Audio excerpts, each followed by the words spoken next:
I check the clock on the wall every 10 minutes. All day long.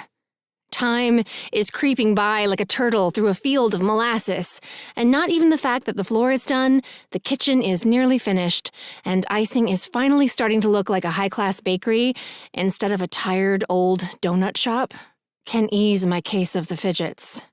I can't wait to be with Jake again. Seriously. Can't wait. Catching glimpses of him across the street is both wondrous and torturous. He's so close, but not close enough to feel his arms around me, or his scruffy 4 o'clock shadow scratching my cheek as we kiss. Not close enough to smell his Jake smell, or hear him laugh. His laugh. God, I love his laugh. Surely, it must be close to 5 by now. Do not look at the clock again, Maddie orders, pointing a paint-smattered finger at my no-doubt guilty face. It's 4:50, so just go. Get out. Vamoose. But it's still 10 more minutes until quitting time, I say sheepishly, even as I close up the can of red paint I've been using to touch up the trim in the dining area. I don't care. Go wait outside the bakery, or outside the firehouse if you'd rather, Maddie says, waving her paintbrush in the air as she turns back to stenciling fleur-de-lis on the wall behind the cash register. Jake is as obsessed as you are. If you wait outside the firehouse, you two can stare at each other like sad puppies through the windows for 10 minutes before he gets off work. Jake came over for pizza dinner at our parents' place last Sunday night. We all had a great time catching up and playing cards after dinner. But Maddie's been teasing me about how gross and goofy Jake and I are ever since.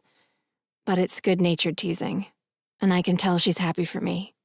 Well, if you insist, I sigh and inch toward the door. I do enjoy staring at people through windows. Have fun, she calls over her shoulder with a laugh.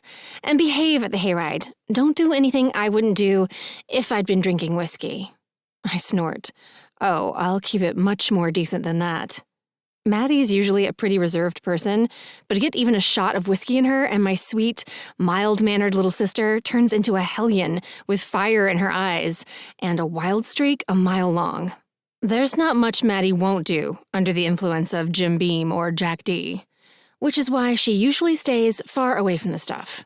Except on family camping trips, when she has 3 other adult family members she can trust to lock her in the camper if she decides to walk the log across the gorge or gamble her entire savings on tiny house furniture stock after 3 whiskeys and cokes. All right, Maddie sniffs primly, but do eat half a dozen s'mores for me. I love s'mores so much. Are you sure you can't come? I ask, as I wrap my gauzy scarf around my neck and snag my purse from the coat tree by the door. I think we've made great progress today. And you deserve some time off too, you know.